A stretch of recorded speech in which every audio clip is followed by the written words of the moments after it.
Hola, ¿qué tal? Buenas noches con todos. Los saluda Carlos Vela en representación de la editorial Peso Pluma. Primero quería agradecerles por acompañarnos en la presentación del último libro que estamos sacando, 40 cuentos de cuarentena, de Rómulo Franco Ruiz Bravo y Daniel Zakroitsky. Quería empezar primero agradeciéndole a Christine Morris de Mami School por acompañarnos esta noche, igual que el escritor Gustavo Rodríguez.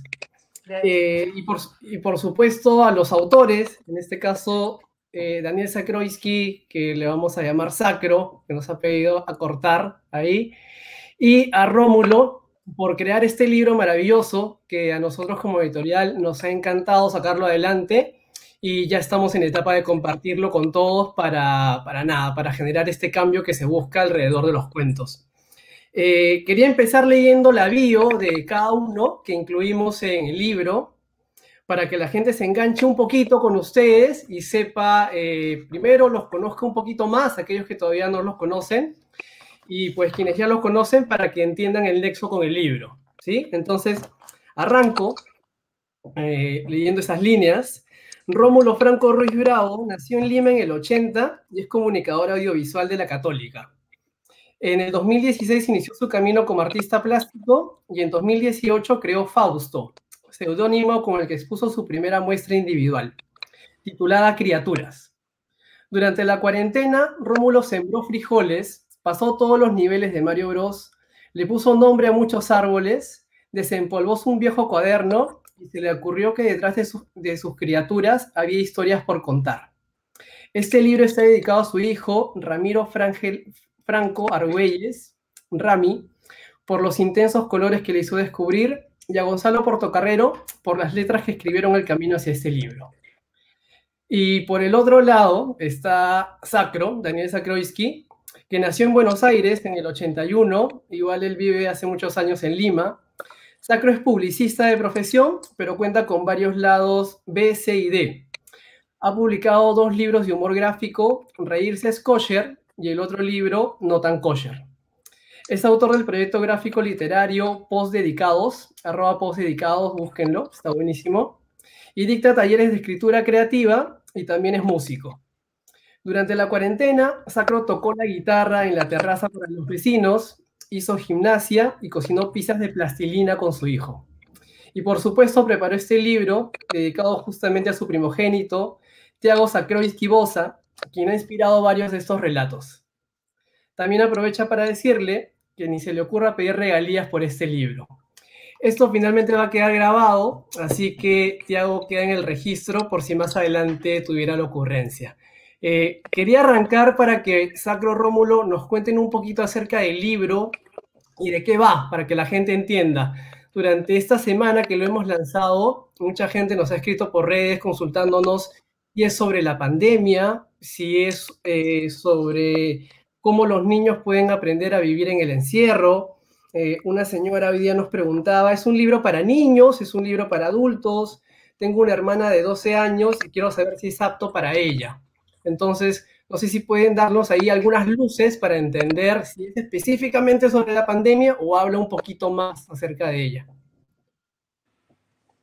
Ahí enciendan el micro. Listo, ahí está. Bueno, hola Carlitos, hola Cristín, Gustavo, muchas gracias por estar.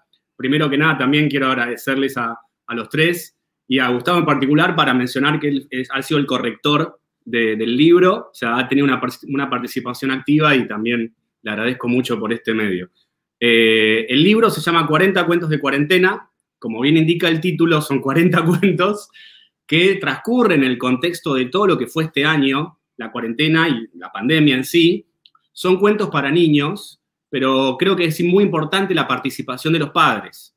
En un punto los padres, mamá, papá, el tío, quien sea, debería ser un partícipe activo en esa lectura, porque son disparadores para explicar a los chicos muchas cosas que pasan en el país.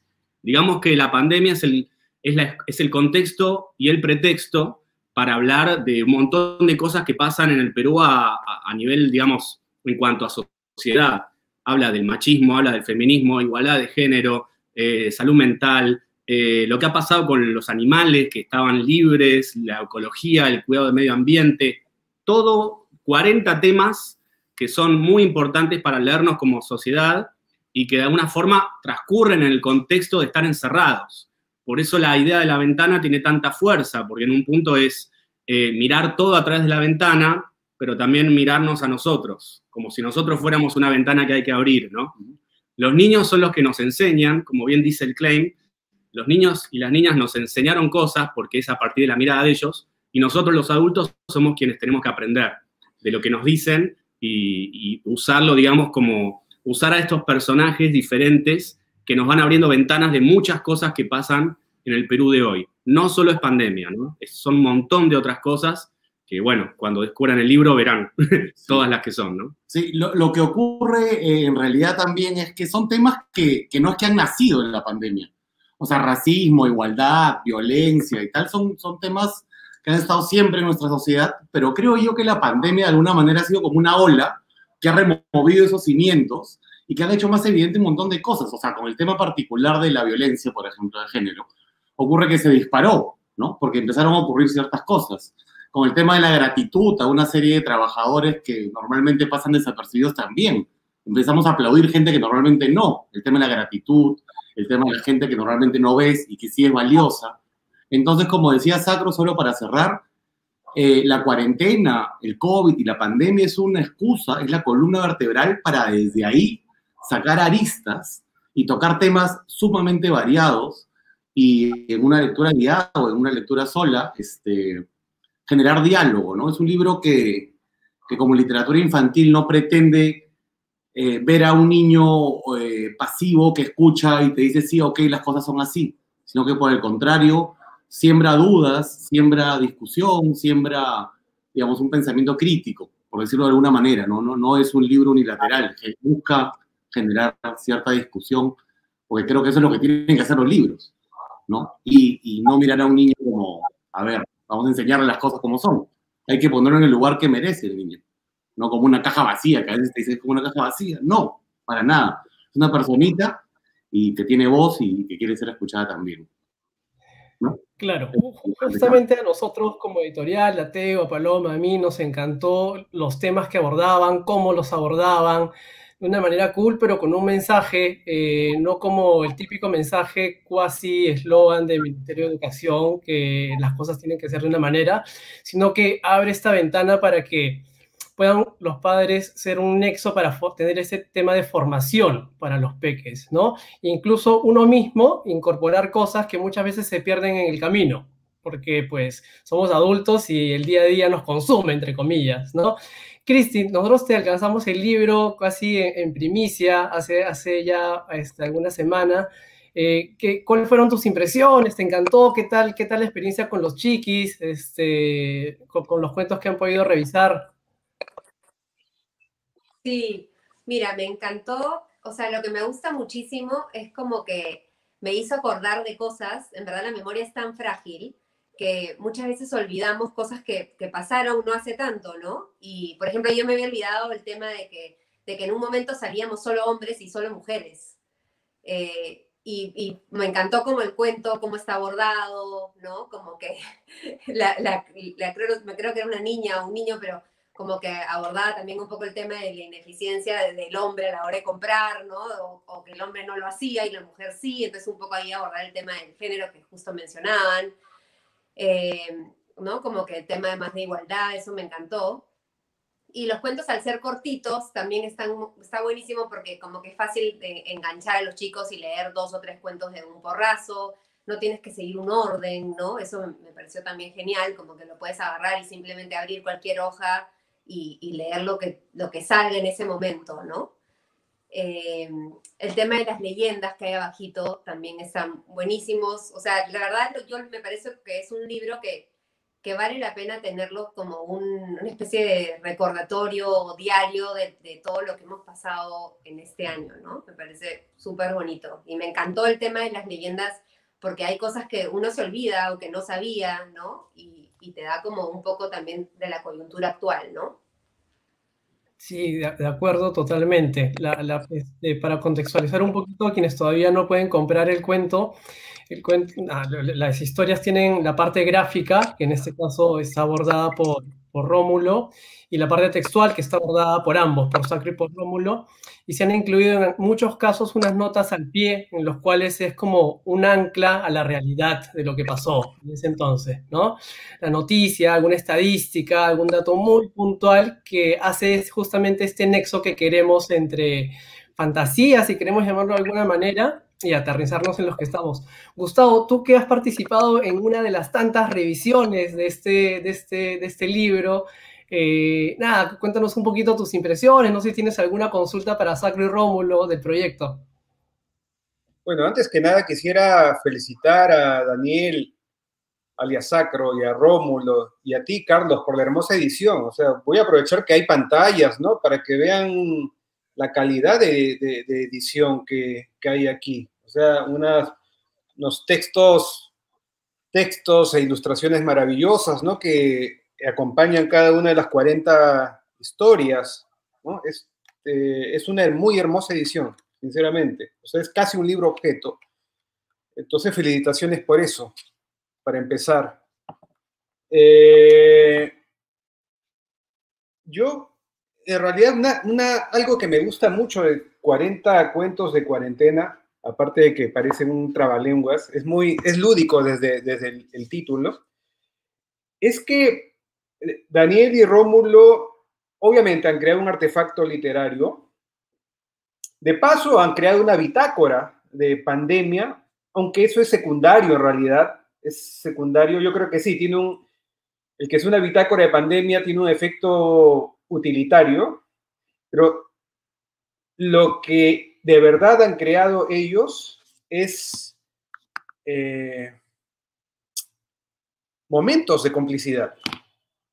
O sea, el gran logro de este libro es que han creado momentos de complicidad. Porque no es un libro típico en el cual el niño se pone a leer solo o el papá se pone a leer solo. Es un libro que lleva a que padres, madres, hijos, hijas compartan un momento de fantasía, un momento de reflexión, un momento de conversación. Eso me parece maravilloso. Me parece maravilloso porque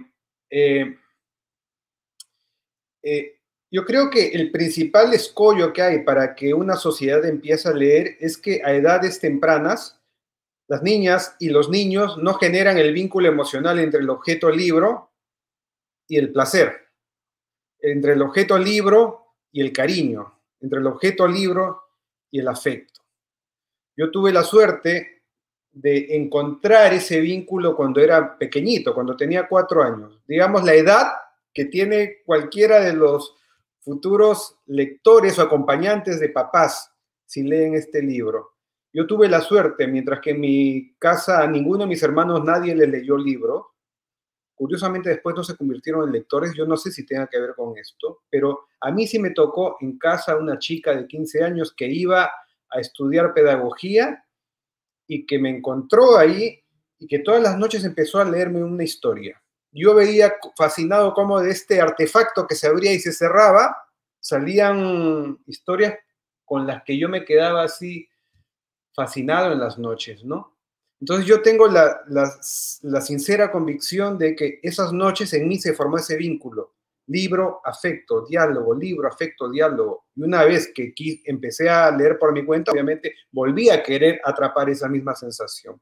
Entonces lo que han hecho Daniel y Rómulo es esto, crear un artefacto que quiere perennizar esa sensación. Y yo no sé si ellos se han dado cuenta de esto, yo no sé si es que fue su principal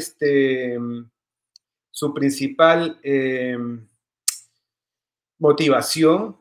A ver, Daniel y Rómulo son personas muy creativas, o sea, son personas que quieren hacer proyectos, se les ocurren cosas y quieren plasmarlas, pero yo no sé si en ese plasmar tenían eso tan conscientemente. Y es una pregunta que dejo ahí flotando, para seguir la conversación. Sí. Dale, ¿no?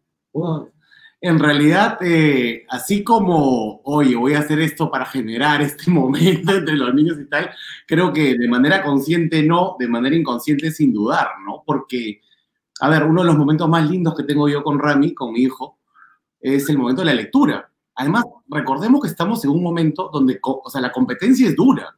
Tienes tele, tienes videojuegos, tienes una vorágine de sonidos y música. Entonces el libro aparece, o sea, o se la pintas linda o no lo va a agarrar nunca, ¿no? Entonces, uno de los momentos más bonitos que tengo yo con Rami es ese, de la lectura. Y de hecho es una de las cosas que compartimos con Sacro, no el hijo, ¿no? O sea, sino la paternidad. Y es y sin duda, no sé, ya cuando he tenido el libro físico, leyéndolo con él y haciendo una suerte de focus group, fue uno de los momentos más bonitos, digamos. Uno de los objetivos ya a nivel personal era, quiero tener ese libro, quiero tenerlo en mi casa, quiero echarme con mi hijo en pijama y leérselo, ¿no? Y bueno, ya les podría contar más detalles de esa lectura. Pero igual, respondiendo un poco al planteo de Gustavito, no fue la primera motivación, fue un resultado que también nos sorprendió tanto quizá como lo comentás vos. La verdad que esto nació de simplemente que nos conocemos desde hace bastante por el medio publicitario o cinematográfico, y él tenía unos dibujos, tenía unas ilustraciones que él las llama criaturas, que ya las tenía algunos de estos personajes él ya los tenía dibujados de antes, pero él creo que me había comentado la intención de hacer cuentitos sobre los personajes. Y esto me escribió un mensaje, un WhatsApp, a 2 semanas de empezar la cuarentena. Me dijo, tengo esto, ¿por qué no hacemos algo? Estamos todos al pedo. Bueno, al pedo significa no estamos haciendo nada, estamos encerrados. ¿Por qué no me ayudás a escribir cuentos sobre mis personajes, ¿no? Yo también tengo algunas historias. Y creo que, por lo que recuerdo, en ese momento le dije, ok, pero que sean todos referidos al contexto de lo que estamos viviendo ahora. Y ahí se nos abrió, ¡pum!, la caja de Pandora de, bueno, muy poco después le dije, tienen que ser 40 cuentos. Y él me dijo, motherfucker, ni loco. ¿Cómo vamos a hacer 40 cuentos, bro, tan loco? O sea, mi correo era súper inocente, era, hagamos 12, 16 y sin cuarentena. Y Sacro la vio y dijo, no, brother, es así, sí, pero hagámoslo de cuarentena. Porque, por ejemplo, una de las historias que ya estaban creadas era relacionada a la muerte. Y digamos, el tema de la muerte pues, lo puedes agarrar antes de la pandemia o en la pandemia, y la pandemia cobra una relevancia mayor. Y así nació, ¿no? Y así las criaturas... Sí, fue una cosa azarosa, se dio como suceden las cosas, ¿no? Se piensan, cuando sucede algo mágico, sucedió, no se puede premeditar tanto, ¿no? Pero después cuando vimos que crecía, aparecían historias, nos íbamos compartiendo ideas durante un montón de tiempo, dimos cuenta, wow, esto está contando un montón de cosas y esto me encantaría que a mi hijo le guste. Y en un punto es verdad, nuestros hijos fueron los primeros lectores, el primer testeo viene con ellos. Si les gustaba, estaba bien. Y si se distraían, bueno, hay que mejorar, ¿no? Sí. De hecho, están arriba jugando. Los hemos mandado arriba porque... Somos una familia nosotros. Ahora nos queremos casar, pero acá en el Perú no se puede, ¿no? Bueno, justamente el libro de ustedes busca, paréntesis, tiene suerte, Rómulo, de que el aislamiento no se llame ochentena, si no hubiera sido... pudo ser. Pero cierro el paréntesis. Pero bueno, ahora que hablas de acá no se puede casarse y todo esto, ¿no? Justamente, a ver, el libro lleva a debate porque, y creo que interesa por el tema va al tema de compartir momentos padres e hijos, porque hay muchos de los cuentos, son 40 cuentos, hay muchos de los cuentos que se dan en relación a conversaciones entre padres e hijos y relación padres e hijos. Entonces hay como un espejo de lo que los lectores pueden sentir. Entonces eso llama a leerlo. Pero lo otro es que el libro de ustedes llama a conversar, a discutir este mundo cambiante, ¿no? Cada vez más cerrado a la inequidad, que busca... A ver, venimos en el Perú de marchas multitudinarias de jóvenes que sienten que un nuevo mundo se está asentando y que nuestra sociedad está retrasada con respecto a ese mundo que se está abriendo, ¿no? Un mundo que respeta el medio ambiente, un mundo donde la mujer tiene el espacio que merece, etcétera, etcétera, ¿no? Y de alguna manera, estos cuentos no solamente son fantasía, son entretenimiento, también ponen entre padres e hijos estos temas. Y eso me imagino que también debe haber sido adrede. Más adrede quizá el hecho de que sea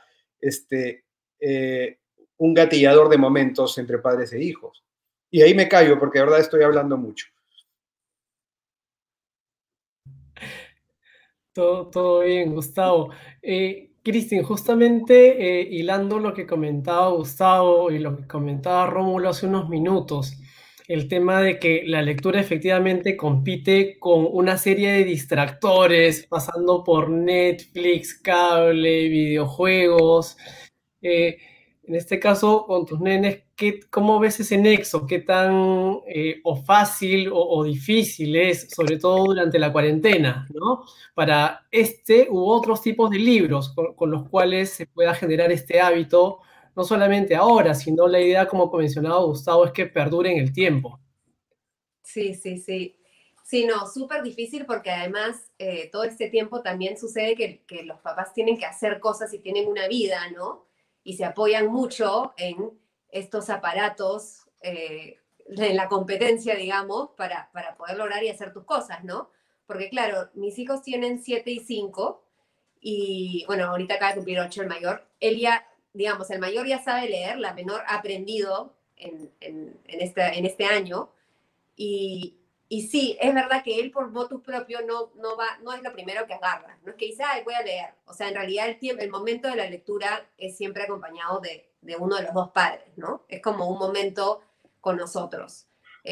Al de 8 lo obligan a leer 10 minutos al día en el colegio y la verdad le controlan porque tiene que meterse en una aplicación en donde ven si leyó la asignación, ¿no? Termina siendo como una tarea. Que claro, al final no sé si es lo idóneo, ¿no? Porque realmente no lo hace por motus propios, sino porque termina siendo una obligación. Y sí, es como en este momento tenemos una competencia bien fregada, ¿no? Como que sí. Pero bueno, yo en lo personal, este tipo de libros, o sea, porque sí tengo como que libros que son cuentos de cortitos, los engancho un montón, porque además es como que te piden otro y otro y otro, no se quedan contentos con que les leas uno o dos, quieren más. Y este en particular, las ilustraciones son súper lindas y básicamente eligen muchas veces qué cosa quieren que les lea de acuerdo al dibujo que ven, ¿no? A ver, lee este porque les gusta ese dibujo. Y en verdad está buenísimo porque en muchos momentos son muy identificables, ¿no? Hay uno que hablaba del papá que nunca estaba en la casa porque siempre trabajaba, ¿no? Y como que tener la experiencia de tener a tu papá en la casa y no solo eso, sino que él se quedó sin ayuda y tuvo que aprender a hacer todo. O sea, esa historia me encantó y me pareció bastante identificable. O sea, en mi caso, por ejemplo, mi esposo ha encontrado una pasión por la cocina durante este tiempo que ha podido tener más en casa, ¿no? O sea, es más, se ha vuelto repostero, hace unos cheesecakes espectaculares, hasta los vende. O sea, olvídate, como, ¿no? Como que ha permitido que se abran nuevos espacios y momentos entre papás y hijos y creo que acá se representa muy bien y tiene como historias muy identificables, ¿no? Claro, claro, claro, claro. Y Rómulo, volviendo un poco a la parte gráfica que justo mencionaba Cristin ahorita, que suele ser un match con los niños, ¿no? Es más, con los personajes y con el trazo crayolesco que tienes, se pueden imaginar y hacer, no sé, peluches, cosas espectaculares. ¿Este trazo nació durante también la cuarentena? ¿Fue un paso previo? ¿Y cómo se ha ido desarrollando en el trabajo con Sacro alrededor de la escritura? Hacer ese match entre, no sé, detalles, por ahí dentro del proceso de edición hemos visto que de pronto decía verde y estaba pintado de azul. Entonces, esa conexión, ¿cómo ha ido fluyendo? A ver, mi conexión con el mundo de las crayolas, todas son estas crayolas grasosas, estas crayolas óleo pastel, las que manchan, y las que no te permiten bajo ninguna circunstancia hacer una línea perfecta, cosa que me encantaba. Y se manchan, así no quieras, entonces la imperfección es parte de la propia crayola que uso yo. Yo empiezo en este mundo en el 2016 en una coyuntura nada feliz, en realidad, voy a ser sincero. Yo agarro las crayolas en un primer momento como una válvula de escape. Y uso la crayola para pintar y defogar y hacer cosas muy lejanas de los seres que pueden ver ustedes ahora en ese libro. Luego, en el camino, esa línea se va poco a poco delineando un poco más Y gracias a Gonzalo Portocarrero, que es mi padre, mi segundo papá, que hoy día es su cumpleaños y que nos abandonó hace un par de años. Qué curioso que hoy día es su cumpleaños. De hecho, a él está dedicado este libro. Él fue el primero que creyó. Y me dijo, muchacho, él siempre me decía muchacho, tienes arte. Ahí. Yo, no, Gonzalo, ¿qué hablas? Son crayolas, ¿no? Y de hecho, marcó como 20 cuadros que están ahí, de la primera etapa. Y es en la segunda etapa, cuando yo me siento más cómodo con esas crayolas, que decido armar esa muestra, que fue un éxito.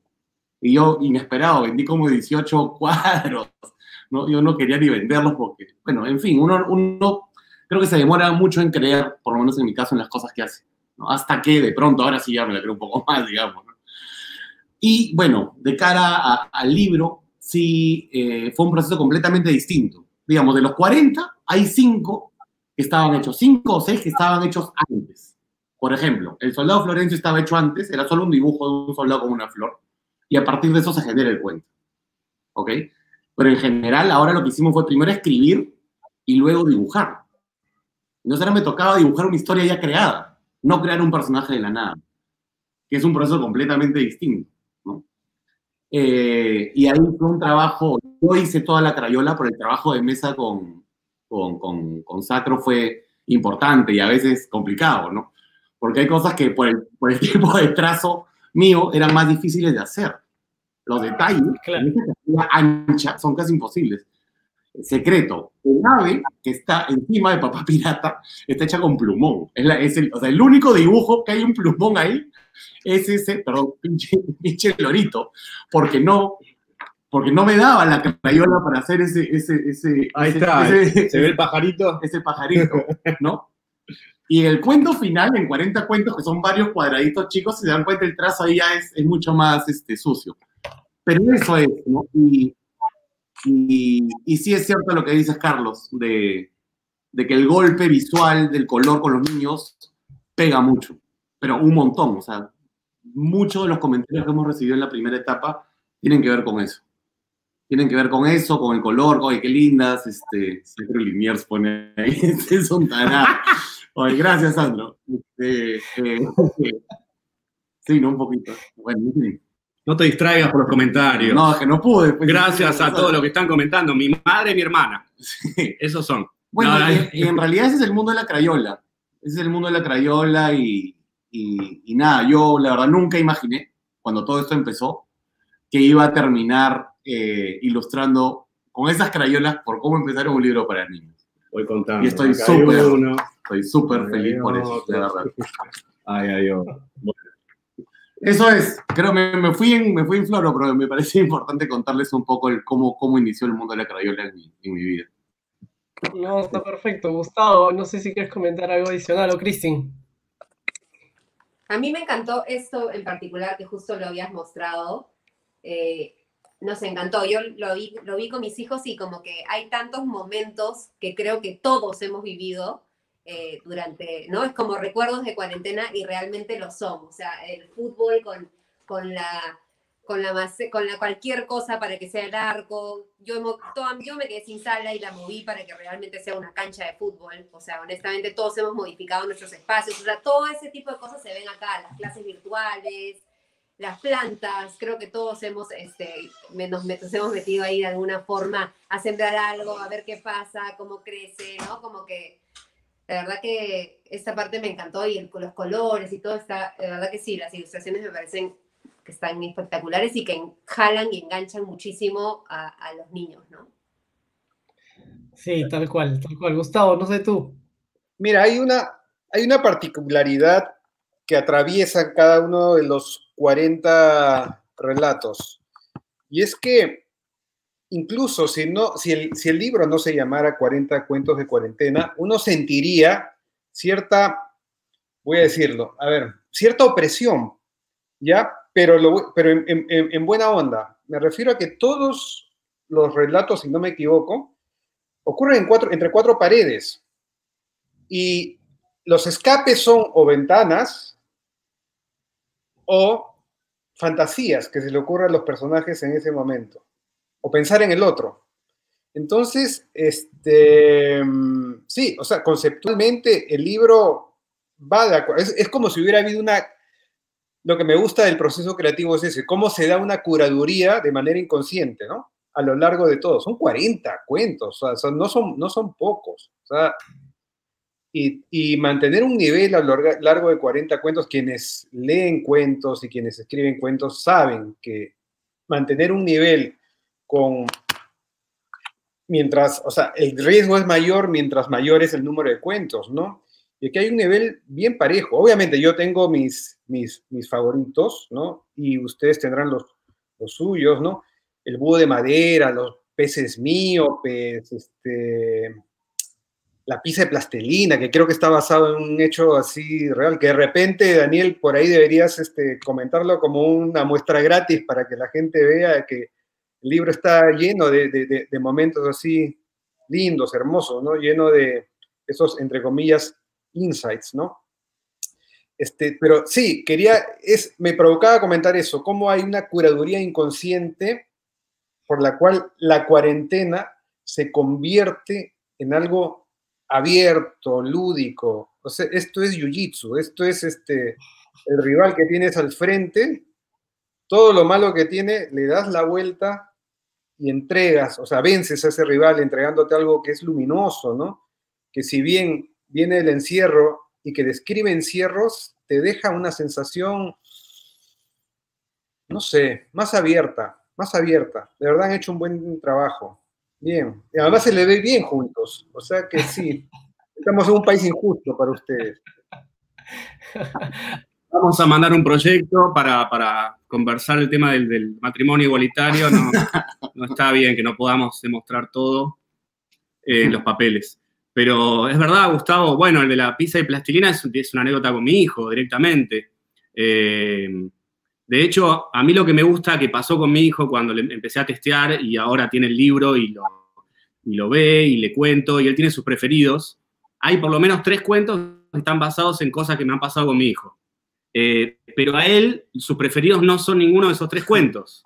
Sus preferidos son los peces miopes, como mencionabas, el del frijol aventurero, y había alguno que otro más, pero los 3 que son de él, yo pensé, esto le va a encantar, nada. Y a mí el primero me pareció raro y después me gustó. Y justo hoy creo que escribí un texto sobre eso. El tipo, el nene no es completamente humilde, no está pensando en su protagonismo. Yo tengo que aprender porque yo tengo que trabajar la humildad como argentino cliché que soy. Entonces me encanta que en realidad prefiere otros cuentos que los donde él sabe que es protagonista. Y otra vez, como dice el claim del libro, que es que los niños enseñan y los padres queremos aprender, ¿no? Incluso los autores. Así que me parece que está bien. Un montón de historias, obviamente, son autobiográficas, de cosas que me pasaron a mí con mi hijo, que le pasó a Rómulo con el suyo, que le han pasado a amigos o amigas con sus hijos también. Hay un montón de gente que se va a sentir representada y que les hemos robado parte de su vida, como es un poco la literatura, para convertirlas en estos cuentitos, ¿no? Sí, como herramienta, perdón, yendo a lo del jiu-jitsu, es como, a ver, o sea, hoy día yo he estado conversando y es como, a ver, un año pero tan gris, o sea, porque no bastó la pandemia, ¿no? O sea, sacataplum la hecatombe política, ¿no? Que finalmente también jiu-jitsu, ¿no? Hecatombe política y salimos con voz, indignación y ollas y todo. Pero una pizca de color, ¿no? Cuidado, una pizca de color y, digamos, si nos vamos a lo más básico, es un poquito de esperanza, ¿no? O sea, sacarle esto de que los problemas terminan siendo oportunidades, es darle la vuelta a esto. Porque sí fue, perdón, jodido. O sea, el que te diga que la pasó bien, te está floreando. Pero que fue una excelente oportunidad para repensar cosas, para, como decimos en el tráiler, dejar entrar los vientos de cambio que la sociedad necesita, fue increíble. Y bueno, y súmale que teníamos más tiempo, porque sin tiempo no íbamos a poder hacer nada. Entonces, sí hizo ese match, ¿no? Y solamente un paréntesis chiquito, no estamos en contra de los videojuegos. De hecho, hay un cuento que cuenta cómo el videojuego puede ser un momento muy feliz de padre e hijo. Esa es también una basada en mí, en mi relación con Ramiro, ¿no? O sea, no es una satanización del videojuego per se, porque sí puede volverse un momento muy bonito de comunión siempre y cuando no se juegue más pues, las 18 horas, ¿no? Con el Switch. Pero nada, quería decir eso a partir de lo del Jiu-Jitsu que me gustó. Dale, Carlitos. Claro, no, el libro, como comentamos al inicio, cubre una serie de temas que a nosotros como editorial, como a Teo, Paloma, yo, nos interesa que se genere debate, que se hable con los niños, que se generen aprendizajes. Suena utópico, pero en verdad queremos poner nuestro granito de arena para construir algo mejor y ustedes ahí han aportado como que un cúmulo de cosas en esa vía. Eh, Estos temas relacionados con discriminación, cuidado al medio ambiente, violencia, igualdad de género, estereotipos, se han cubierto, creo que de manera, va a sonar pretencioso, pero se han abordado de manera genial. Alguno quedó fuera dentro de los 40. Hay pocos que de repente saben esto, pero ya hay un 41, hay un cuento número 41 que salió en el contexto de las marchas y de la hecatombe política que hubo las semanas pasadas. Cacerolito, que lo tenemos en redes. Vamos a ver también de difundirlo por otras vías. Pero algún otro también quedó en el tintero y haciendo ese match, esto también es frase cliché, pero igual quiero salir de la duda. Si tienen ustedes alguno favorito respecto de los 40 que están en el libro. Yo prefiero que digan los chicos y las chicas cuál les gusta. Nosotros sería yo sí puedo decirlo. Autorreferente. que los invitados digan primero si quieren, para no ser tan autorreferenciales, ¿no?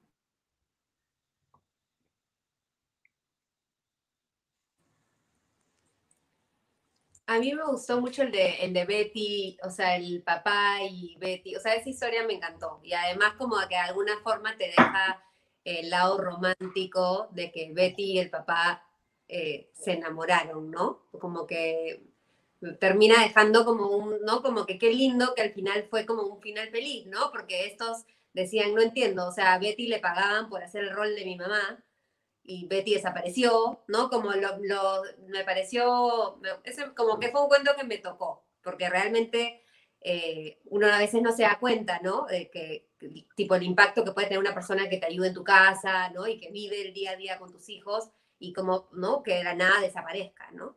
Así que me gustó ese final. En tu caso, Gustavo. O sea, yo hablé de 3, ¿no? Que son o sea, me han gustado varios, pero por alguna razón se me han quedado estos 3, ¿no? El búho de madera, los peces míopes, la pieza de plastelina. Creo que el búho de madera a mí me tocó muy especialmente, ¿no? Porque esta relación yo nunca tuve abuelos, entonces esta relación entre el abuelo y la niña, o sea, estoy más cercano de ser abuelo que de ser nieto, obviamente. Ahora mis hijas están grandes, ya no les puedo contar no les puedo leer este libro, ¿no? Pero me tocó especialmente, ¿no? Creo que es el tercer cuento, pero justo mientras los escuchaba hablar, o sea, yo tengo una idea sobre la buena literatura, y es que la buena literatura no debe dejar respuestas, ¿no? Debe dejar preguntas. Es lo que siempre he creído. Pero claro, hay excepciones, ¿no? De hecho, las fábulas tienen moralejas. Las fábulas tienen enseñanzas así, pero clavaditas, redactaditas, ¿no? Y claro, nacieron con fines pedagógicos, ¿no? Entonces, me retracto parcialmente porque para todo hay una excepción. Entonces, una de las cosas bonitas de este libro también es que, si bien te deja respuestas, te las deja rebotando. O sea, no son tan contundentes. O sea, creo que ahí radica parte de la amabilidad del libro, ¿no? Deja el debate ahí suelto. Son muy contados los casos que yo recuerdo ahorita del libro de ustedes donde haya pues una sentencia. Entonces, eso me parece valioso también. O sea, la pedagogía sin ser machacadora, ¿no? Que es de verdad lo peor que le puede pasar a la literatura, ¿no? Es mejor, o sea, los libros no se definen en el camino que hay del cerebro a la pantalla de quien escribe. Se define en la distancia que hay entre el libro y el lector. Y es el lector el que termina de completar el circuito. Si le das todo cerradito, entonces no hay nada que completar. Entonces, eso es algo que me gusta también de sus cuentos. O sea, no buscan ser sentenciosos. Y si bien hay, digamos, que una ideología detrás, de alguna forma, pues está puesta de manera amable. Y eso está bien. Eso está bien. Sí, efectivamente, hay como una especie de ruta, ¿no? Y deja los puntos suspensivos, en este caso, para que quien lo lea también saque sus propias conclusiones, o en caso que lo leas con un niño, como hoy algunos niños, bueno, ya lo leyeron y por ahí hemos recibido algunos rebotes de niños consultando acerca de algunos temas específicos. Entonces, ya depende de la responsabilidad, en este caso, de padre o quien acompañe la lectura, cómo aborda estos temas que creo que están de acuerdo en que son absolutamente necesarios y pertinentes a abordar. Ahora, ahí no atajaron un par de preguntas ahí que dejé picando, que una era la historia de Cacerolito, este cuento que nació post cierre del libro, de los tantos cierres que tuvimos, y si algún tema coyuntural como el que surgió con Cacerolito había quedado fuera y le hubiese encantado sumar o se viene parte 2, no sé, ahí cuéntenos un poquito. El de Cacerolito, bueno, en realidad teníamos cerrada la edición y a las 2 semanas pasaron las marchas, pasó todo eso que fue muy fuerte para todos. Y yo apenas pasó eso y dije, la puta madre, el libro nos quedó viejo. Este libro quedó viejo. Por suerte no es así hoy porque lo de las marchas fue una semana muy intensa y hoy estamos recogiendo todavía los restos de todo lo que pasó para construir cosas mejores, porque han pasado cosas increíbles, todo lo que ha pasado con la gente joven, sobre todo, ese compromiso político que tienen, que ninguno de nosotros intuía que tenían, nos abrió puertas a decir, por ejemplo, nos faltó un cuento sobre la marcha, no sobre la marcha avanzando, sino sobre las marchas de los chicos y las chicas que salieron y que salimos nosotros también, ¿no? Por eso sacamos al toque rapidísimo este cuentito que se llama El Cacerolito, que es un niño que dentro de su casa arma su propio cacerolazo porque está indignado, porque los viejos no se enojan, no salen, no hacen nada, son indiferentes. Todo lo que es la generación vieja, la famosa frase de se metieron con la generación equivocada, es como que este niño toma esa frase para decir, yo también pertenezco a esa generación que quiere hacer ruido, que quiere salir y que quiere protestar y que no está conforme y que no se come ninguna. Entonces, es como una especie de micro cacerolazo donde el nene protesta porque sus padres no se indignan, son indiferentes, ¿no? Y eso es lo que hay que combatir y creo que lo que se está combatiendo, todos y todas. Es el único cuento que me hubiera gustado que sea parte, no se pudo, pero está en las redes y lo que me encanta es que sirvió. Fue un granito de arena en esos días de marcha que estábamos todos tan convulsionados. Y creo que a los que lo vieron, lo compartieron, o sea, significó algo. Creo que estuvo bueno. La verdad, más allá de eso, no siento que haya quedado nada afuera. Es el único y creo que, por suerte, digamos, siguen muy vigentes, por suerte y por mala suerte, siguen vigentes los temas, pero es la manera de poder reflexionar sobre ellos, ¿no? Estos cuentos. Y sobre todo que los niños y las niñas entiendan también de qué va, entiendan de qué va el país en el que viven, a su manera y con sus limitaciones o sus fantasías, pero empiecen a ver qué pasa en la realidad, ¿no? A través de la fantasía. O sea, claramente lo que necesitamos, Ramiro y Thiago, son ciudadanos y tienen que ejercer esa ciudadanía. Y ser ciudadano es ser parte de la vida pública del país. Entonces, levantar estos temas a esa edad y empezar a sembrar por lo menos la duda, como decía Gustavo. O sea, no te voy a decir piensa así, pero por lo menos piensa, abre, ¿no? Reflexiona. Claramente hay una ideología detrás de los cuentos, que es la ideología que Sacro y yo compartimos, ¿no? Que está bastante alineada. Caviar, somos caviares. Toda la vida. Pero, por ejemplo, leí Presidente Payaso, Presidente Payaso es uno de los cuentos que hace alusión a otro presidente. Donald Trump. Sí, pero se lo leí a Ramiro, no sé si fue ayer o anteayer, y me dijo, papá, ¿es el cuento de Merino? Él solito me tiró la coyuntura, o sea, él estaba muy atento a todo lo que había pasado. Y me sorprendió, la verdad. Me sorprendió, y si la generación de ahora es la del Bicentenario, pues que se agarren, porque viene la la bautizaremos luego, pero que venga y ayudemos a que venga. O sea, y bueno, la cuarentena, ¿no? Felizmente también. Que venga otra pandemia para hacer otro libro. No, por favor. Ya estuvo bien. Dale. Justo me ponía a pensar, los niños que leen o a quien le lean este libro, ¿por qué marcharán en el futuro, no? Es Claro. una gran incógnita. Me había olvidado de un cuento maravilloso y que por aquí he visto en los comentarios también que nombran, que es That Queen. Es muy valiente, ¿eh? Es muy valiente este cuento, digamos, en un país tan conservador como el Perú. Entonces, me encanta. A mí en particular me preguntaban los cuentos favoritos. Yo tengo uno favorito porque me identifico, que se llama Onir y las nubes. Onir y las nubes es un muy viejo que vive colgado de una nube en su viaje intergaláctico y no baja a la realidad hasta que la realidad le golpea en la cabeza para que baje.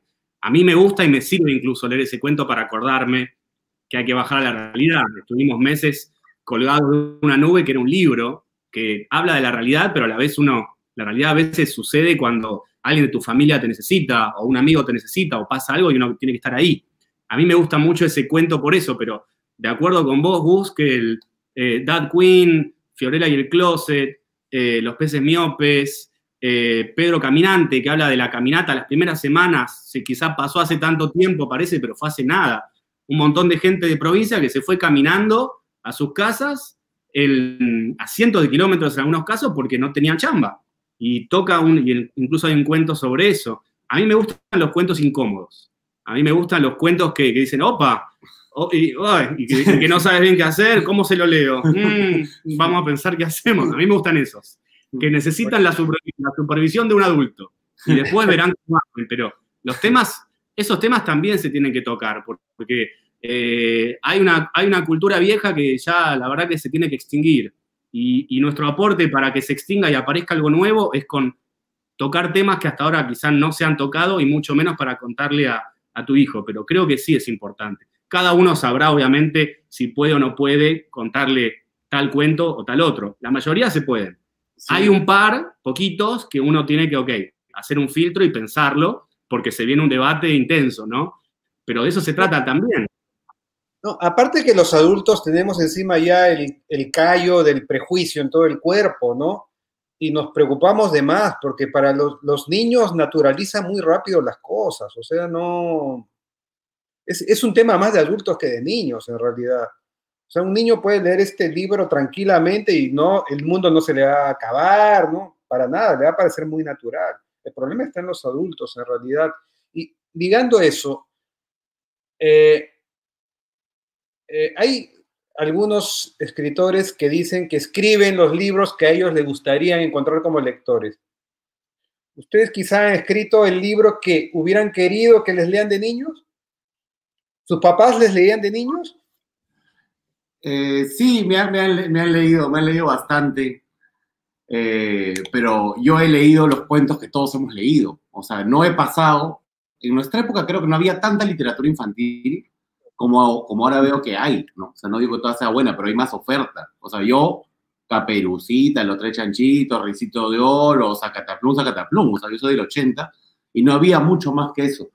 Me hubiera encantado, pero creo que no, o sea, no hubiera podido ocurrir, porque eran temas que no estaban ni asomándose, ¿no? Ni asomándose, y yo creo que hay temas que estamos viendo ahora, que en 20 años mi hijo me va a decir, papá, ¿en verdad no se podían casar? O sea, y va a ser al nivel de la esclavitud. O sea, va a ser que en verdad, o sea, me va a mirar como, o sea, esa es la prehistoria, me va a decir. O sea, bueno, ya 20 estoy siendo optimista, tírale 40 si quieres.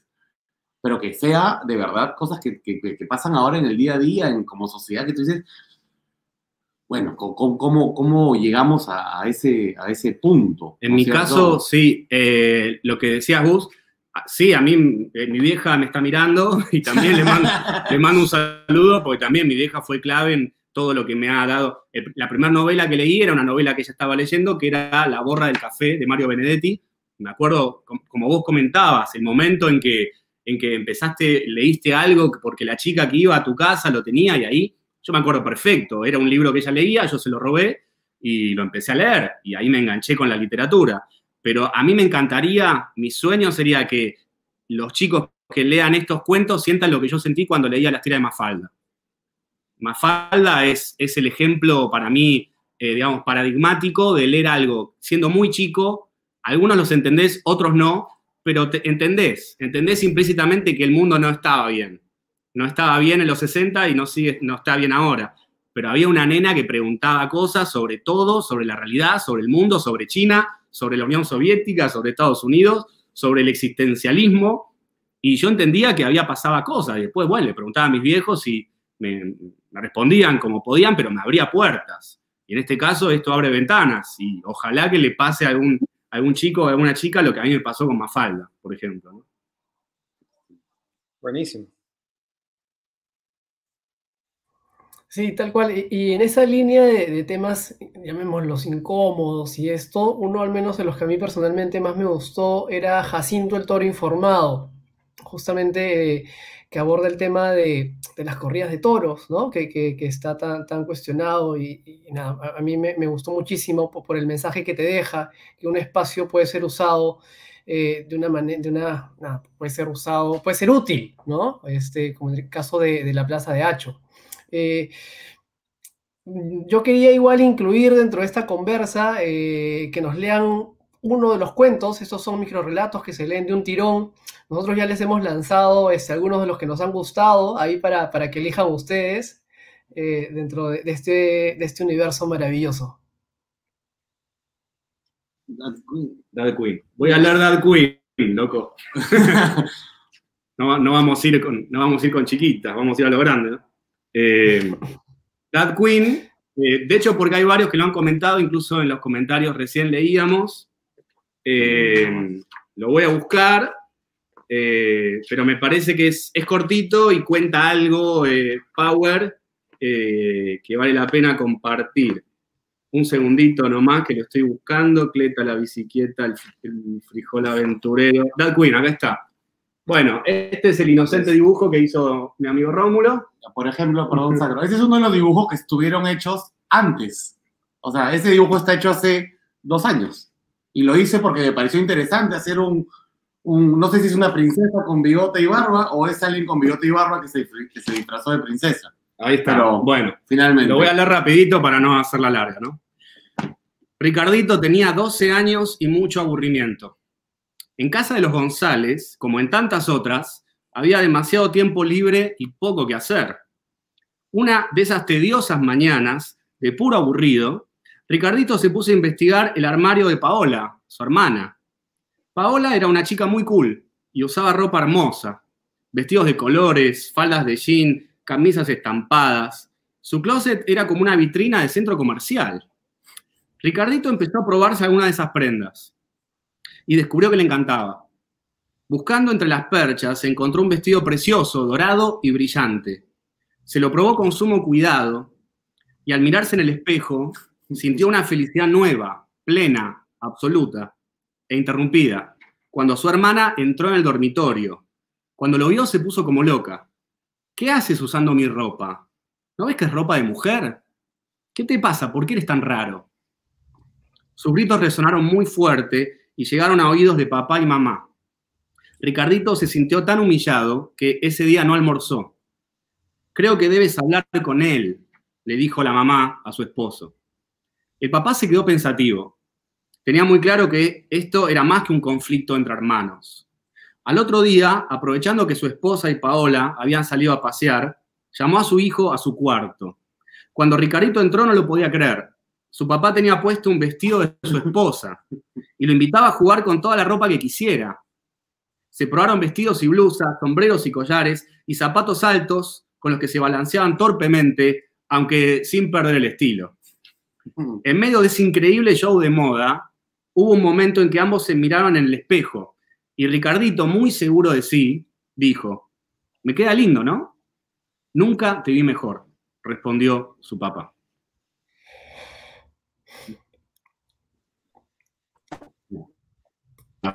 ¿No? Ese es uno, tampoco todos tocan, Claro. tocan todos los temas, pero es uno que me parece que es bueno exponerlo.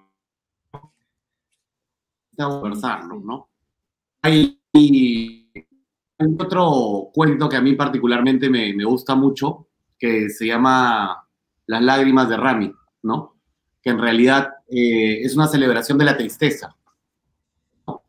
Creo que como sociedad hemos condenado la tristeza a un lugar y a un sótano donde nadie la tiene por qué sentir, ¿no? Entonces, el cuento aparentemente te habla de este machismo de los hombres no lloran. Lo leemos. Al toque, es cortito, creo. Dale, Si les parece, lo leemos. Si no, ¿Qué que dice? lo compren. Sí, si no, no lo van a comprar. ¿No? Léete el de Rami, léete el de Rami. Al toque. Ramiro nunca lloraba. No porque nunca estuviera triste, sino porque papá le había dicho que los hombres no debían llorar. Y para que el mensaje fuera claro, también le dijo que las lágrimas de los niños eran pesadas, viscosas y de color café. Y que tan espesas, si un día caían, se llevarían sus ojos con ellas. Esto asustaba mucho a Rami. Por eso se convenció de que jamás de los jamases lloraría. Cuando sentía tristeza, apretaba los ojos con fuerza para impedir el llanto. Sus lágrimas, pobrecitas, vivían encerradas, como todo durante la pandemia. Sin embargo, el día en que el virus se llevó al cielo a Giuseppe, su adorado abuelo, Ramiro ya no pudo aguantar más y lloró. Lloró de tristeza, pero también de miedo por estar llorando. Sabía que después de ese llanto se quedaría sin ojos. Pero a medida que salían las lágrimas, se sorprendió. No solo porque no eran pesadas, viscosas, ni de color café como le habían dicho, sino porque por el contrario, eran lágrimas de bellísimos colores. Sin dejar de llorar, Ramiro tomó una hoja y la apoyó en el suelo para que sus lágrimas cayeran ahí. Luego cogió un pincel y usando las lágrimas como acuarelas, dibujó un hermoso retrato de su abuelo Giuseppe. Al terminarlo, lo colgó en la pared de su cuarto. El papá de Rami, al ver el dibujo, hizo unos ruidos rarísimos con la nariz y la boca. Y después de unos segundos, también lloró. Y para doble sorpresa de Rami, sus lágrimas también eran de colores. Desde aquel día, Ramiro le perdió el miedo a la tristeza y descubrió los brillantes colores que en ella se esconden. Y su papá, aunque un poco tarde, también. ¿No? Sí. Y colorín colorado. Hay que reivindicar un poco la tristeza, amigos. No está mal estar triste. Pueden salir colores de ahí. Sí, hay una genialidad ahí que nosotros rescatamos, aplaudimos, celebramos y estamos súper contentos de haberlo ya finalmente materializado. Y celebramos, mencionaban hace un ratito la historia de Cacerolito, y Cacerolito nos lo comentaron la noche anterior y al día siguiente ya tenía gráfica, locución y texto cerrado. Entonces ahí hay un trabajo también de Sacro y de Rómulo que están en primera siempre y ese desborde creativo pues ha finalmente hecho cosas maravillosas como estos 40 cuentos. Gustavo, Cristín, no sé si quieran comentar algo adicional para irnos, para ir cerrando en unos minutos.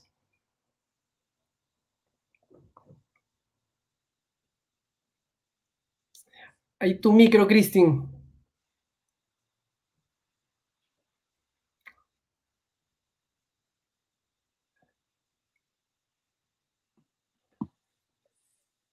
El micro parece que no está funcionando. Gustavo, si no, mientras Cristín ahí resuelve el problema técnico, puedes tú comentarnos. Luego palmamos con ella.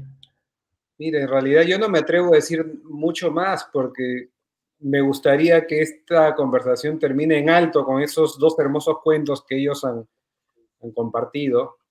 De verdad que son hermosos los dos. Les agradezco mucho que me hayan considerado para esta presentación y les felicito a ustedes dos, los autores, Carlos, a ustedes también, a Peso Pluma, por esta muy hermosa edición. De verdad los felicito mucho. Buenísimo. Gracias. Gracias, Gustavo. Sacro, Rómulo, ustedes si quieren, no sé, invitar a la gente a que lo lea, si quieren cuéntenos un poquito. La idea es esta, ya que está Gustavo presente, que repito, fue también un consultor y de hecho un corrector, y no solo un corrector, lo hemos explotado desde todos los lugares posibles, y él también hizo el texto de la contratapa. Así que lo que voy a hacer es leer el texto que Gustavo escribió, como una forma de invitarlos sin ser nosotros quienes los invitamos. Lo dijo Gustavo. Que esté acá es anecdótico, ¿ok? Bueno, a ver, dice así. Niños y niñas encerrados que asombran a sus padres. Padres asombrados que escriben y dibujan lo que esos niños y niñas les han contado. Escrito en plena pandemia, este es un libro para leerle a nuestros hijos y para leernos como sociedad. Con él, Rómulo y Daniel nos recuerdan que las historias siguen siendo la mejor manera de compartir aprendizajes y que si queremos transformar el mundo, debemos recuperar esa mirada, la que nace de la inocencia infantil, la que interroga, cuestiona, sorprende y sobre todo propone. Gustavo Rodríguez lo dijo. No nosotros. Nada más. En realidad yo para cerrar solamente invitarlos a todos a comprarlo, a compartirlo con sus amigos, a compartirlo con sus hijos sobre todo, y abrir ese vínculo, ¿no? Y conversar y buscar en él una excusa bonita para pensar, para juntos aprender de los hijos, ¿no? Dejemos de mirarlos como gente que no entiende las cosas, ¿no? Entienden mucho más de lo que creemos. Perfecto, Fatalio. Ahora sí, ¿Me escuchan, dale. verdad? Sí, ahora sí. Sí. Bueno, nada, yo simplemente quería agradecerles por la invitación, felicitarlos porque la verdad que me parece que es un libro fantástico y invitar a todos a comprarlo, a tenerlo, creo que vale la pena. Es un gran recuerdo de un año que fue duro, pero que igual merece la pena que quede, ¿no? Que quede en la memoria y hay muchos cuentos muy identificables y bueno, eso, agradecerles. Y bueno, y sumando a lo que dijo Gustavo en un momento de que los prejuicios los tenemos los adultos y no los niños, un tip para dejar por ahí que yo siempre hago con mis hijos que ya están en una edad en que empiezan a hacer preguntas complicadas, es siempre repreguntar, porque realmente muchas veces lo que están preguntando no es lo que tú crees, ¿no? Entonces vale la pena la repregunta. Claro. Una cosita más, ya que les agradezco mucho a los dos invitados. También quiero mencionar a Carlos, Sí. que es un aplauso de acá, de Surco. Lo hemos tenido La gente de Peso Pluma, Carlos, Paloma, Teo, son así 3 mosqueteros y y mosqueteras. el diagramador que nunca conocimos. Sí, que es un algoritmo que diagrama, J, genio. Pero en serio, gracias también, aprovecho acá, Carlitos, por confiar también en las historias y en nosotros y en soportar nuestra intensidad y en que nada, haya quedado tan increíble, loco. La verdad Sí, que gracias, está gracias bello. También por eso. Está bello. El hijo salió Buenísimo. bien. Gracias, Gustavo, por acompañarnos ahora. Gracias, Cristin, por el tiempo. Y sobre todo, en verdad, gracias, Rómulo, gracias, Sacro. Teo, Paloma y yo estamos súper contentos con el resultado. El proceso ha sido acelerado, ¿no? Por la coyuntura, pero estamos súper contentos y vamos a estar más contentos porque el objetivo es que este libro llegue a la gente, llegue el mensaje, ¿no? Más allá del libro en sí mismo. Entonces, esto va a correr hacia adelante. Ahora mismo a la gente que quiera adquirirlo está en www.pesopluma.net en preventa y las siguientes semanas va a estar disponible en todas las librerías. Eso, les agradezco nuevamente por acompañarnos, por la paciencia, por las fallas técnicas ahí que se han filtrado, pero creo que ha salido una buena conversa. Y nada, a leer el libro maravilloso que tenemos entre manos y a compartirlo para que el mensaje termine calando, que esa es la idea.